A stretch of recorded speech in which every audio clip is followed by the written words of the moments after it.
This is Eyewitness News, the news leader, with Lori Stokes and Ken Rosado and Bill Evans with the exclusive AccuWeather forecast. Now, Eyewitness News this morning. All right, guys, thanks. Straight ahead on Eyewitness News on this Sunday morning, it is the new self-proclaimed librarian of the internet. We're going to be joined by the founder of findingDulcinea's with how his new search site is unlike any other out there. And Jessica Taft joins us with sports. We're going to talk about the Knicks. It seems like. Welcome back, everyone. A new website just launched last month is self-proclaimed as the librarian of the internet. With us this morning to tell us how findingDulcinea's is unique is its founder and CEO, Mark Moran. Mark, thanks so much for being with us this morning.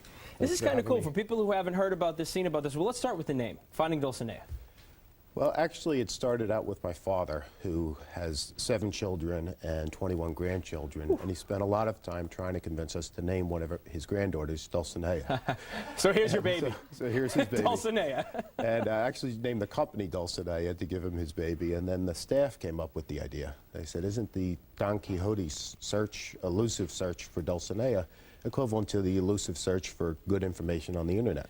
Okay, so and so here you come with this idea. You've been in the internet industry for years, right? Yes. More than 2 decades. How did you come up with the idea for this? You know, I found a lot of my friends and family, a lot of peers are unable to find good information on the internet. I receive the same emails that everybody does about this health scare or don't do this, or, you know, your stove will blow up. And I would constantly find people, very intelligent, professional people, referring to me incorrect information, and I would go out and find the facts behind the situation and refer them to it.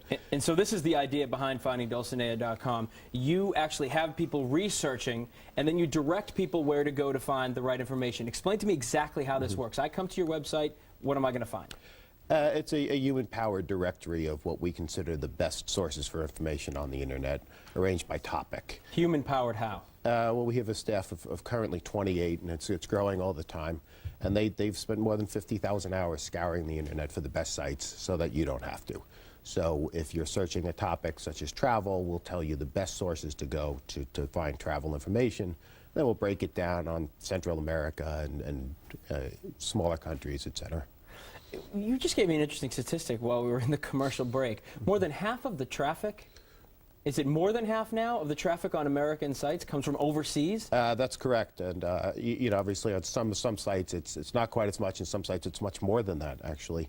And so we do plan foreign language versions because we feel obviously Americans have catering difficulty. to those who actually are using it. That's correct, and with you know, even Americans having difficulty finding out what are the best sites to go to, we think international visitors have even more difficulty. I'm curious, when you started this up, were you concerned about battling the Googles and Yahoos and MSNs of the world? You know, we don't feel we're battling them. We think we're producing a product that people very much need, and we know it's going to be successful. So it's apples and oranges, you feel? Yes, it is. Yes, okay. it is. Yeah. And how do you make money the way everybody does on websites? Is off of advertisements? Through advertising, yes. And we also refer people to other sources of information, such as books and DVDs that we think will be useful to their search as well. Cool. All right. We'll check it out. Thank you very much, Mark. Thank you. Appreciate it. And this is kind of ironic. We've set up a link to Finding Dulcinea on our website at 7online.com. Just click onto the Seen on 7 link on the upper right-hand side of your homepage, and we'll get you there, which makes us kind of like, I don't know, a second librarian, right? Exactly. Okay. Yes, the sub-librarian. They're a sub-librarian. Coming up next on Eyewitness News this Sunday morning, Michael Strahan is giving